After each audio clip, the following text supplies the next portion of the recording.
Welcome to another episode of the THINKWELL Podcast. This episode features local hero Susan Crawford. Susan goes by a lot of labels, including mom, wife, entrepreneur, leader, and shit disturber. She is the founder of Meraki-inspired coaching and consultation, and she is also the author of Unapologetic, Unconventional, Kwithable, a creative guide to unlocking your true potential. This episode is an invitation to lead from the inside out and to come home to yourself again. Help me in welcoming Susan Crawford to the conversation.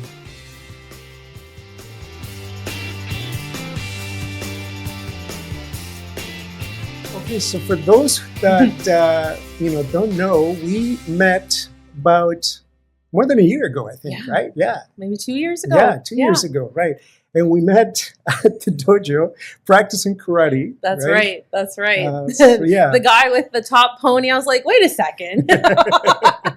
And we just sparked up a conversation and it was wonderful. Your smile obviously lights up the room and we got to chatting and would cross paths every so often. And you had this idea and this want to do something different. And 100%. Here we are. Yeah.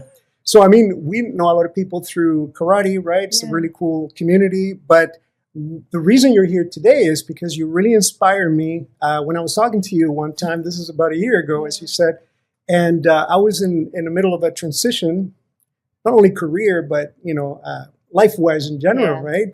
And you had some really wise words for me. And so doing this series that we're calling The Local Heroes in this podcast, you were the first person that came to mind because you are a local hero. You're doing so much in your life, in your career, not only embracing the transformation that you have experienced in your journey, but also helping other people, right? From leaders to just, regular people, right? Yeah, and so, so it's been really cool. I've never been called a hero before, so I'm just going to bask in that. Thank you. I just feel lucky to be doing what I get to do. That's great, and that's probably a good place to start. Where, how did you get to do what you do today? And more importantly, I think it's because we can relate to having a job but it's something that aligns with your purpose, that aligns with your soul, that aligns with your values and principles. So tell me a little bit about that. What? Well, I always like to say my career trajectory took a winding road. So it started in social work, and then I realized maybe this isn't where I want to be yet, because I'm someone who also wears their heart on their sleeve, and it wasn't a fit at the time. I ended up in a corporate role doing training and development, and after a couple of years, it started feeling overwhelming, icky, uncomfortable. It was challenging. I was a mom, and that whole identity transformation that happens with parenthood. Work started feeling toxic. The leadership felt really toxic, and I had one really amazing manager who said, "Listen, you're not going to be here for the rest of your life, so you need to put tools in your toolbox so that when you leave, you're equipped." And from her guidance, it was down the path of coaching, which I would say runs parallel to social work and counseling in that way. Right. Different skills and different lanes, most definitely, but a lot of the principles are the same. And so I found home in that work. And it was a beautiful way to heal myself and understand my journey that I was going through, and then help guide people on their own, or I guess walk alongside, because you're really in charge of your own work, right? So I had a great chance to really go all in. And so in 2018, I left my job and started my business. Thank you. Yeah, I took the leap of faith that I think is scary, but there was something in me that knew that it was life or soul death. And I wasn't willing to exchange who I was and who I knew I was for, the golden handcuffs. Yeah. That's amazing. And I know a lot of people experience that, right? Where they're basically selling their soul for money, right? That's basically right, for a wage. And there's the really oppressive side of, working for somebody, because obviously you have to follow the rules, you have to follow their system and stuff. And so it's really difficult. But not everybody has the courage, maybe not necessarily the courage, but also that, everything aligns so that they can make that decision and For take sure. that leap, right? Yeah. And I mean, some people like working is we have to. We Right. have to pay our mortgage and our bills and feed our kids and do all of those All that things. stuff, yeah. It's where we work and what that work does to us, like the Right. impact that has on us. For me, that was I wanted to work. I wanted to do something impactful and meaningful, but what I was spending emotionally, mentally, physically to do that work, it didn't, the cost was too high because it was coming home to my family and that it wasn't me. Yeah. And so when we take those pieces of we have to survive off the table and say, okay, what else is there? For me, it was, I have way more to give. Right. Like I can plan a corporate calendar, but Yeah. I feel like I have a little bit more Right. To share with the world. And so 100%. yeah, that was the switch that went off for me. That's so cool. So, usually, so there is a transformation, of course. Your identity begins to shift, right? And you become somebody Yes. else. And I know reading your bio and in your website and realizing that you got to that point, right? You got to the point where you knew that you had to shift. And again, you didn't want to sacrifice your soul. Usually when we are ready to make that switch, sometimes we have to hit that rock bottom, right? Yes. So what was that sort of rock bottom moment for you that you said, F it? That's Yeah. it. Well, there were a couple rocks to the bottom, but Yeah. I think the biggest one from me was having put in like 110% in this role that I was in. And I enjoyed it. And I was pushed by my manager in a really healthy way. She said, Susan is the type of person, if you give her the runway, she'll take off. Right. And she kept giving me those runways. And I kept putting in everything that I had because I wanted to learn and I wanted to do my best. And as someone who also really prided themselves on working hard, that's just what you do. Right. Performance appraisal time came and I was deemed difficult to work with and passed over for an opportunity. And it was like, wait a second. That was one of the rocks on the way down. And then the next one that fell down was, or which one I fell or hit on the way down was when I was asked to compromise confidentiality of my clients in the organization. That's a big one. And the reason was because I'm in charge. Right. And I said, that doesn't work for me. So morally, ethically, that was, I can bend and say, okay, I can accommodate the organization. I can do what's required based on my job description and other duties as assigned. But for my integrity, I will not compromise what I believe in morally, ethically in order to appease. Yeah. And so that for me was like, yeah, I'm good.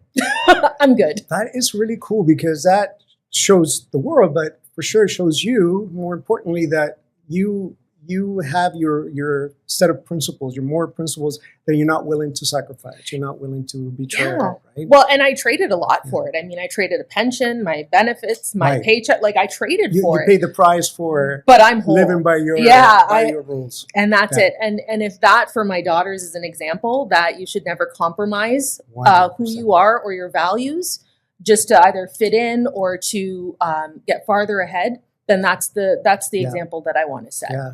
Because they weren't getting the best of me. I wasn't giving the best of myself either. And I don't know if I would want to look at myself in the mirror if I wasn't upholding those values. Yeah. Yeah. And this is why, I refer to people like you as heroes, right?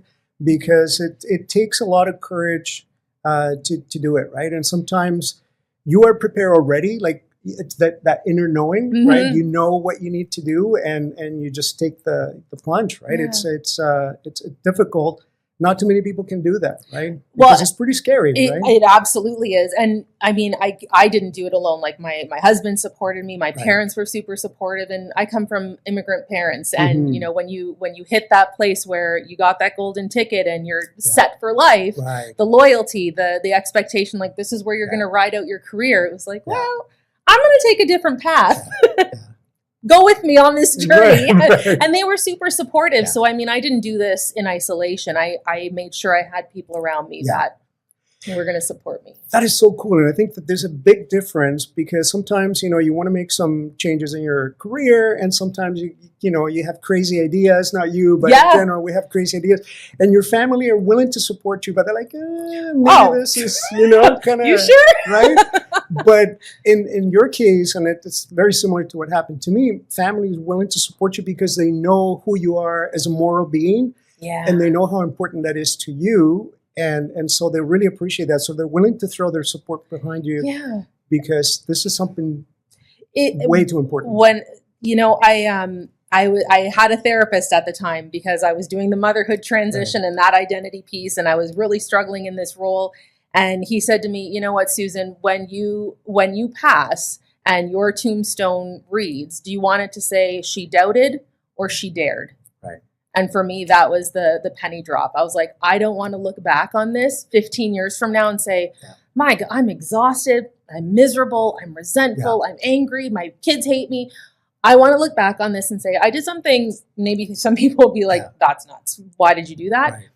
But I know why I did it. And with a little bit of convincing, my family knows why I did it. But unless you've lived it, you don't always know the extent to what damage that is or what's actually happening. And so I think that was a big piece for me. Wow. That's amazing. Yeah. That takes a lot.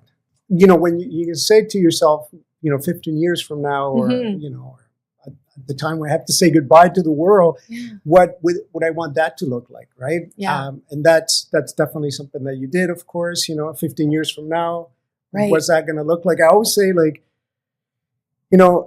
let's say 15 years from now, maybe I've been able to continue to pay the rent, the mortgage, whatever it is, and my car payments, all that kind of stuff. But what's the cost, right? Yeah.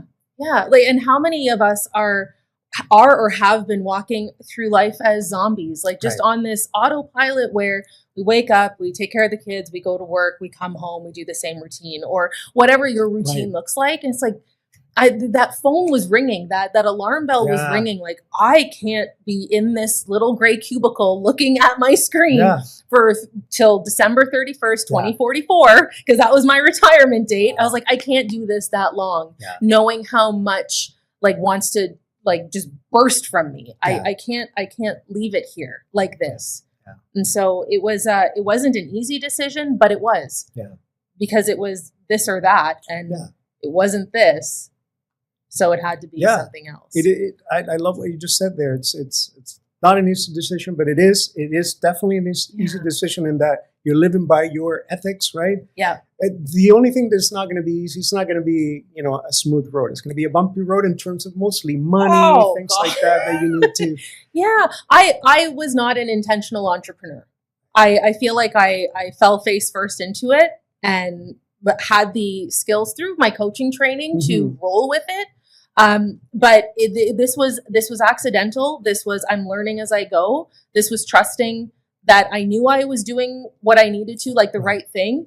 But I think it was this year that I really put energy and effort into a more formalized business plan because I've been open to possibility. Yeah. And that has been for me in my business, the best asset is that I'm just open to see what connections come, what opportunities come along. And I say yes. That's incredible. And when we think about basically the salary we sacrifice with a stable job is not having the resources. Mm-hmm. But what's amazing about you, in your case, that without those resources saying, hey, here, don't worry about it. The money's there. You are, doing what you want to do. You are coaching, you're helping leaders, you're doing your thing. You also wrote a book. I did. Because most of us, I'm also a writer of sorts, and I'm always thinking I'll write my book when I have the resources, when I have the time, when I have that cabin in the woods, like a movie, the little writing retreat with the fire crackling and the snow falling. Exactly, right. But sometimes, when you have those resources, you're comfortable and it doesn't push you to do it. And so that's also another thing that I really admire, that you were able to write that book And I read it. It's such a great, it's a practical guide Yeah. to self-development, right? Thank you. Thank I you. love the title, by the way. Can you say the title? Can I say the Yeah, title? yeah, Okay. you can swear it Yeah, out. oh, beautiful. It's unapologetic, unconventional, and unfuckwithable. I love that. I love that. Yeah. That's interesting. When did you write this book? It's coming up on, I think 2 years now. 2 years, right? It started off as, hey, I like to draw, like doodle, Mhm. and I think a lot in metaphor in my coaching practice, and I Right. help my clients Beautiful. get into that creative part of Yeah. their brain. It's beautiful. And so I thought, okay, well, I'll just do a series of Instagram posts. I'll just put the little doodle and maybe an explanation. And then I was writing, I'm like, this is a lot of work. Yeah. Why don't I just put it all in one place? Yeah. And use it as a way to say, hey, listen, we are so used to thinking of things one way. Mhm. It's that logical brain. It's the what makes most sense. But what would happen if we thought of, our triggers like a Coke bottle and Mentos going in and them overflowing? What if we thought about it that way? Would that perspective allow me to think of a different solution or approach or way to deal with those things that get under my skin? Right. And so all of it is just metaphor. It's coaching principles, but from a really creative, different way. Mm-hmm. Yeah. I love the sort of the concept of the three what is it that you call it? The unapologetic, unconventional, and unfuckable. It's like a formula, right? Yeah, So the uncubed. right. So you have the unapologetic, the unconventional, and unfuckwithable. Yeah, Oh, I love that. unfuckwithable. Yeah. So if you don't mind walking us through each one of those and what they represent. Well, it's funny because, again, as a new coach, I took a lot of other people's trainings, and here's your framework, and here are the 5 easy steps. And it's like, okay, it's not, building a business isn't that easy. I'm very unique, I think. I don't do things like everyone else does. So those structured approaches didn't really help me. One of the words I landed on in the last course I took was unconventional. Right. I am an unconventional person by nature. I got married at City Hall. My husband is a little bit shorter than me. I took off my heels at the altar and was like, you know what, let's do this. We waved our terrible towels in the air. It was fun. It was very us. And so unconventional is what I've been. It's what I do well. Nice. It's okay to come as you are. Yeah. whereas others, there's this need to put on a performance, Right. a mask, a face, an air about you. Like, you know what? This is me. Yeah. So that's the unconventional piece. And these are all things that I'm still working towards. I mean, they're aspirational. I think we're always growing. The unapologetic piece is I'm done saying sorry for being the way I am. Yeah. I'm done saying sorry for saying no, for having boundaries, for respecting myself. I don't want to apologize for being in this body in this way just because someone else may not like it. And then unfuckwithable is having that inner peace. Yeah. Because there is chaos. There is chaos for sure. in families, in the world, in our workplaces. And I don't want other people's stuff to disrupt what I want for myself inside. Right. And so that's where that unfuckwithability comes. It's like that all can be around me, but I don't have to take it on. Right. I don't have to carry it. I can care, but I don't have to carry it. Yeah. Yeah.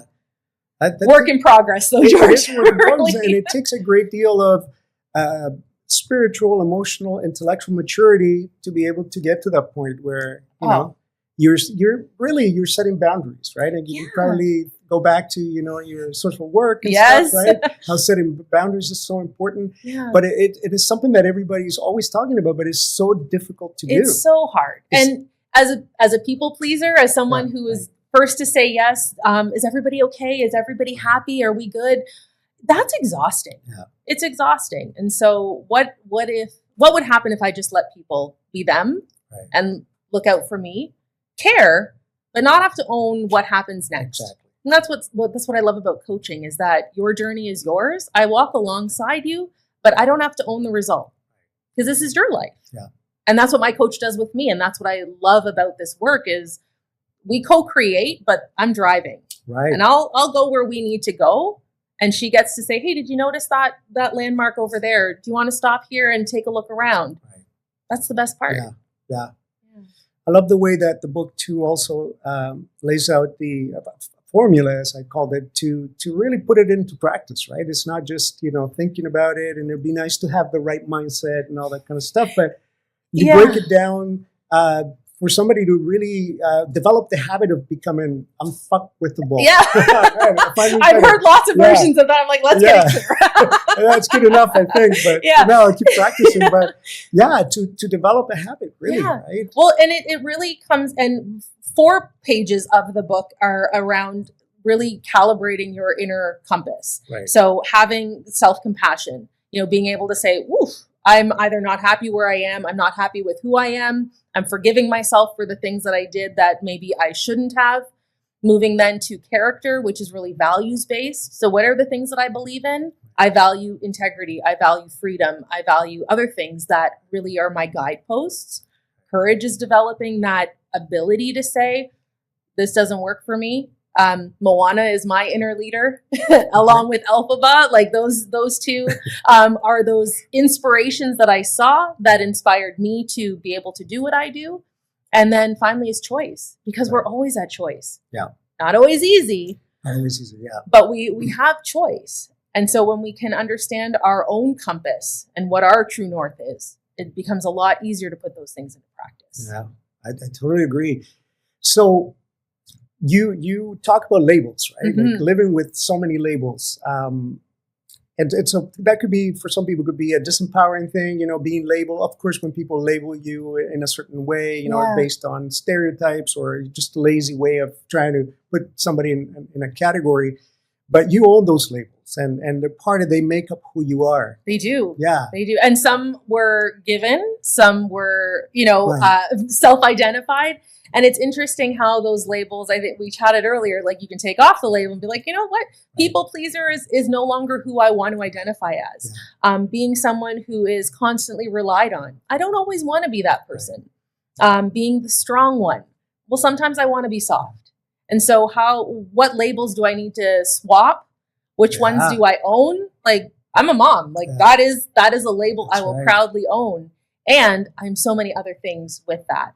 It's difficult for a lot of people to navigate that, right? Because they don't know which one they should, step into, right, at the right time. And did you hear what you said? Which one to step into? Yeah. Why do we have to step into one when we are all? Right. Right. And so all of those labels make up who we are. So this compartmentalizing, I think that's where we can get stuck. 100%. Is that, oh, geez, well, I can only be a mom. Yeah. Well, I'm a mom and I'm an entrepreneur and I'm a fun-loving Capricorn and all of these other things. And all that can happen within an hour, for example, right? Yeah, you can step into all of those, absolutely. Because that's me. Yeah, that fluidity of, identity. I love that. Yeah, it's the fluidity. It's the ability to say, okay, if I come here without a mask, without any, come as you are, you're going to get all of me. That's what I brought to corporate. You're going to get all of me. Right. And whether you like it, appreciate it, think it's professional or not, this is me. Yeah. And I don't want to dilute myself anymore. I don't want to pretend I'm something that I'm not. It's more authentic for me. 100%. You know what? You said corporate there, and I can't help to think about leadership. I'm very critical of leadership. I love like reading about leadership theory. There are so many people out in the, in social media, for example, Simon Sinek. Yeah. He's a great leadership theorist, as I refer to. And so there's a lot. It seems like leadership has been embraced by a lot of people as this sort of progressive idea of helping people and taking people to a new level and facilitating change, facilitating progress, right? But even with all that and all that's available to us today, I can't help to think, particularly in the corporate world, that is just bullshit for a lot of people. And so they end up going back to the old, outdated version of leadership, which is basically a hierarchical structure that says, I'm a manager, so as a manager, I tell you what to do. I hide behind your mistakes, that sort of thing. Well, this is the problem. We're asking people to lead in organizations that don't want leaders. They want people to tell and direct. Yeah. They want control and obedience. Yeah. And so when I come in and talk about leadership development, let's talk about emotional intelligence. Let's talk about trust and psychological safety. My approach has even changed because where I'm coming in, where I had been coming in originally to say, okay, this is how we can shift the organization. This is how we can transform, workplace culture. Stop it. Yeah. You work in an institution. Yeah.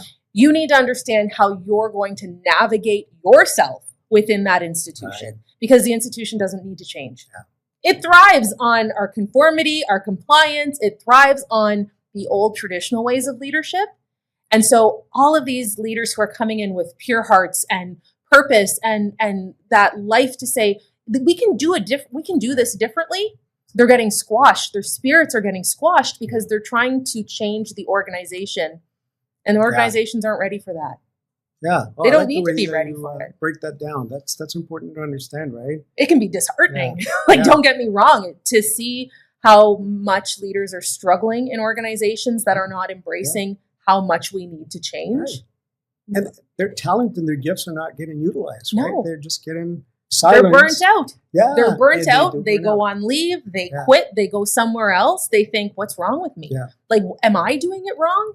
But it's because you're in an institution that isn't recognizing you because you're doing things different. You are challenging the status quo. You're rocking the boat, and we don't want people who rock the boat. Yeah. Our boats need to be rocked. Yeah, Our boats need to be rocked. No change, no significant change can happen with, No. So then you have all this amazing talent, whether it's individual contributors, leaders, managers, supervisors, whatever the level they are. Yeah. They're butting up against those at the top. They're trying to help those on their teams, and they're drowning inside because they have no support. Yeah. That's amazing, because in my coaching too, like working with, what we, call leaders, right? People, CEOs, and people that are making a difference out there. I was super intimidated, by the way. I don't come from a corporate background, and I've always been the sort of the hippie musician, artist kind of thing. And it's the stereotype of a corporate CEO or leader was just completely foreign to me, right? And I was really intimidated by it.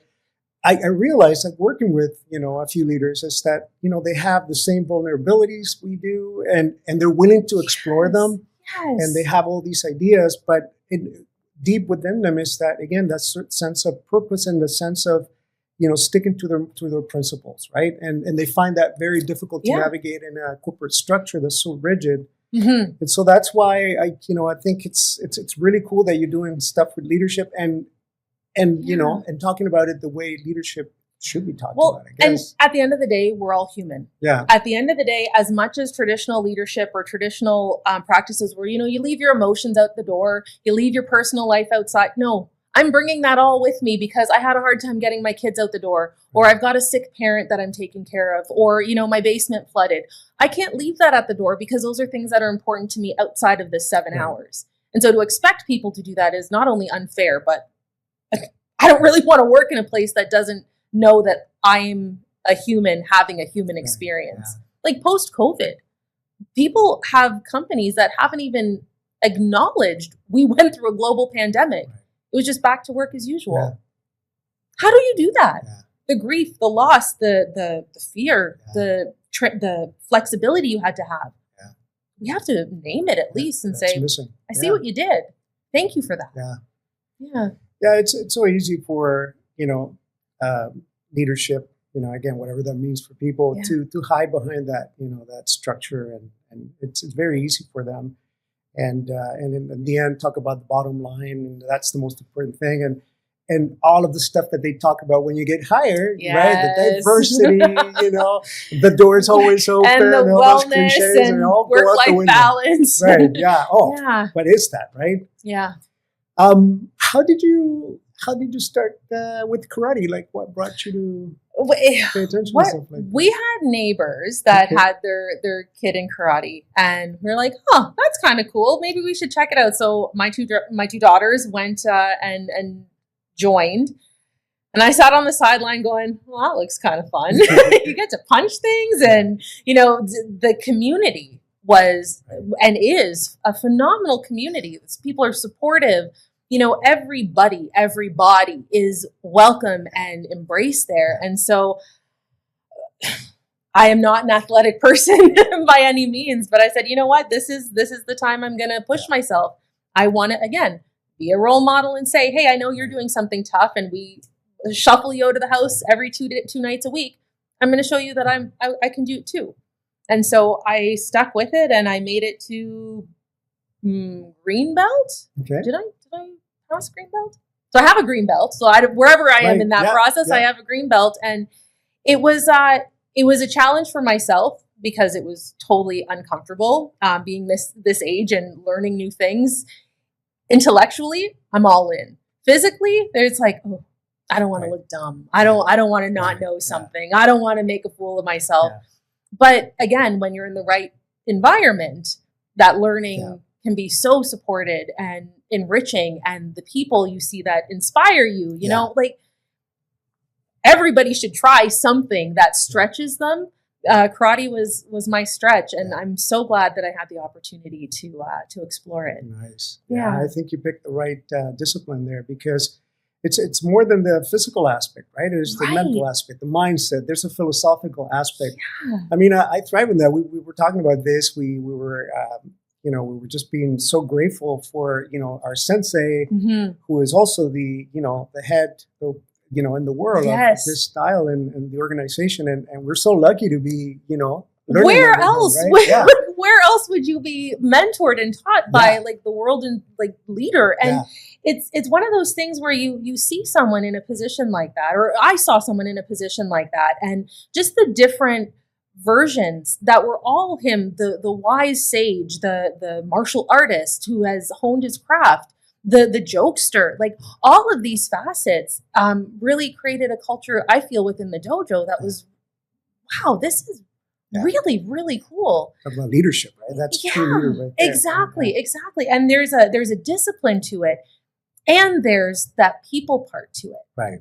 So again, it's in practice. Yeah. This is what leadership looks like. So, I mean, that kept me coming back. The people kept me coming back, again, because they were so welcoming. They were supportive. Oh, I don't know this word, or I don't know what to do here. They put up with all of my sound effects when I would punch something. And it was just like, thank you for allowing me to be silly and be me in this space as I learn and be uncomfortable too. I do remember your sound effects. Actually. We're doing a punching thing, right? Where the people line up and they come and punch. And you're doing all these things like, pow, wow, whatever, like, like a movie, right? Like, exactly. So cool. I do the same thing. I do it at home, though. I tried not to do it at the dojo, but if I managed to keep it in control during gradings, but it's still in there. Whatever helps, right? That's great that you're doing this, because again, there's a discipline, but there's also, when people don't know this, you recite the dojo rules or the principles that we live by as martial artists, and they're pretty much the same. On all martial arts school, they vary a little bit depending on the style, the region, but it's all about community, respecting others, right? It's all about developing yourself, being patient, never giving up. Yep. Being courageous. And so these are all the principles that we started the conversation with the principles that you are trying to stick with, and they're important to you. Yeah. And so this definitely, matches. It was a beautiful marriage. And, even hearing whether it be Sensei Nakamura or some of the other senseis before class talk about, this is where the history comes from. And this is the spiritual piece. That surprised me, because I thought it's karate. I had no background. It's like we punch, we kick, but there's so much depth and beauty to it. It's like a dance, and seeing some of, the black belts and colleagues just, I don't want to say perform, but demonstrate the art. You just sit in awe, because it's embodied. It's not just I'm going through these motions. It's embodied. It's in their thoughts. It's in their movements. It's in their essence. And I mean, like, what a great way to walk around this earth, right? With having that embodied feeling. To me, if I'm not in the dojo, I'm still doing karate in my mind, my soul, everything, because it's a way of life. It shows really in the movies. It is a way of life. And so I'm always doing karate, but I'm not doing the physical when I'm not at the dojo. I'm doing the mental and the spiritual aspect of it, the philosophical aspect of it. And I live by those rules. So throughout the day, sometimes I find myself when you're having those crappy moments, like, I'm doubting myself, or, and then so I'll recite the dojo kun, right? The dojo principles. And it brings me back up, again, never give up. And that's exactly how I'm feeling around 4 p.m. in the afternoon. It's like, I can take a break. Maybe I should give this up, or strive to reach the essence of, you're trying to figure out, how you are going to reconcile your own internal contradictions. I mean, think about that. Hard That's and what we soft, teach in our right? coaching, And this is coaching, this is life, this is karate. And I really love that you said that, because there is this piece of, I haven't practiced for a while due to an injury, but there is this piece of, I'm still practicing the essence of Goju-Ryu through my mindset, through my behavior, through my interactions with others. So I really like how you articulated that. I mean, I started when I was 13, but I joined our school in 2013, I think, and I was practicing there for 2 years. And then, I shared my experience with you. I went through a huge experience, and so I had to take a break for a few years.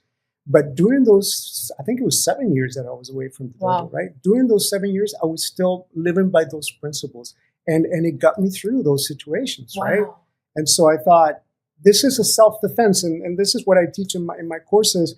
I teach mental self-defense, right? Because you're protecting yourself, you're preventing, you're working on your resilience, on your skills, and all that, right? So you don't need to do the physical thing all the time, right? As long as you're following those those beautiful principles. Oh my God. Yeah, you just that for me really sticks. Like you're building that capacity. And I think going to every class and every lesson, or what is it called? When you're getting graded, or every grading, right? That's right, yeah. You're building your capacity. I started doing like 3 push-ups, then I could do 10, then I could do 30. And it's like, but it's that repetition, it's the commitment, and this is what life is too, right? It's repeated in life. And that is it. That's why I was excited to have my kids in it, because while I didn't have a background on what karate was, when I started listening, going, this is like a life lesson. It is. Yeah.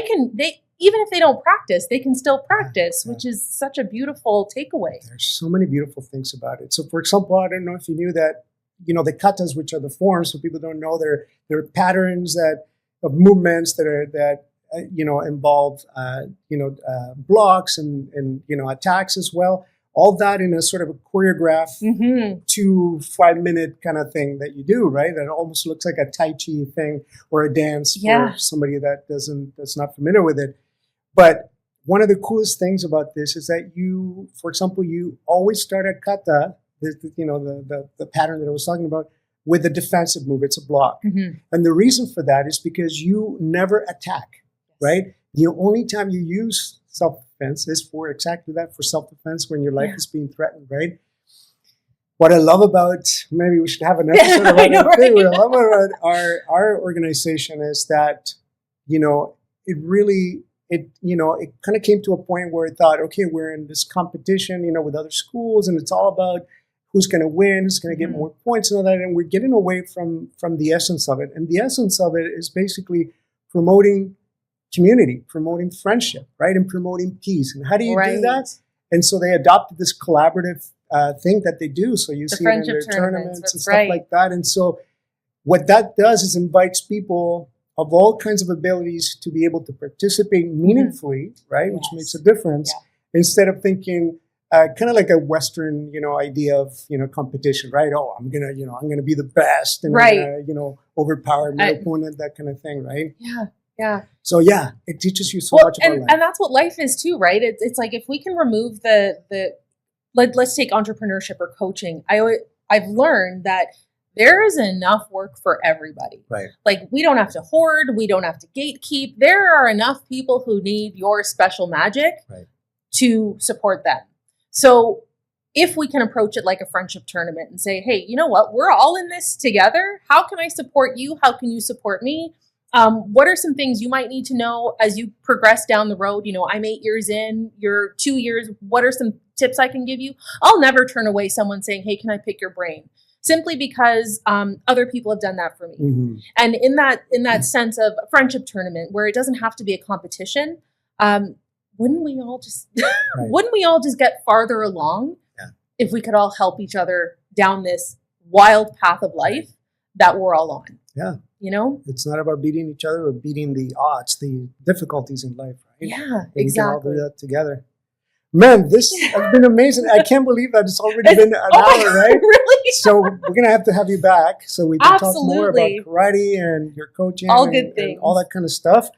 But before I let you go, and Mhm. by the way, for everybody, I'm going to be posting her links, where people can Mhm. find you. But if you don't mind telling us where people can find you now. Yeah, and I'll add, so you can find me at MerakiInspired.com. Yes. And I'll tell you the meaning of Meraki, because Please. this is what I was gonna ask you. is what got me. I saw the word probably scrolling Instagram one day, and it's a Greek word that loosely translates into the love, creativity, and purpose.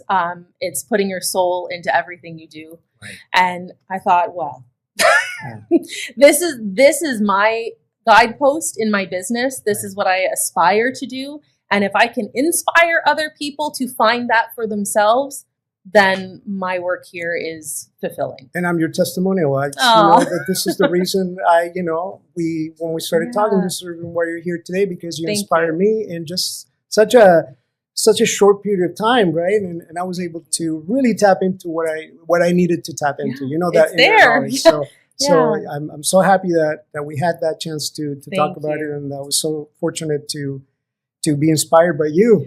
I'm going to also be posting your book as well, so people know. Where can they get your book, by the way? Amazon. Amazon? Yeah, Okay. yeah. You can That's an find it easy on one. Amazon. It's easy enough to grab a Kindle version or I say Right. get the paper version, because Yeah. it's also part coloring book and Nice.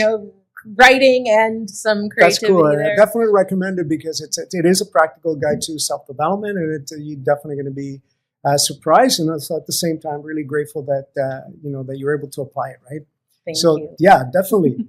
Before I let you go, one Yes. question for you. So the name of the podcast is Think Well. I kind of give you an idea of Yes, how I came up with yes. that. So I call it intellectual wellness, right? Mm. So it's not about being smarter or being a professor or anything like that people usually think about when you say intellectual, but it's about taking care of your mind, because that's where the thinking happens. Mm. And without the right thinking, so what would good intellectual wellness be for you? Or That is think a really good question. Mm. Oh, so for what just came up for me is intellectual wellness can't exist on its own. It Mhm. has to connect with heart, and it has to connect with gut. Nice. And when those three brains are working together, you fully are alive, you are fully connected, you are fully present. And to think well is to remember that there's lots of ways of knowing. There's the intellectual piece, the heart-centered piece, and the gut-centered piece. There's lots of ways of knowing. Trust them all and Nice. let all of them guide you together. Amazing. Yeah. Susan, thank you so much for Thank being you, here today. George. Really appreciate it. Thank you so much. Awesome.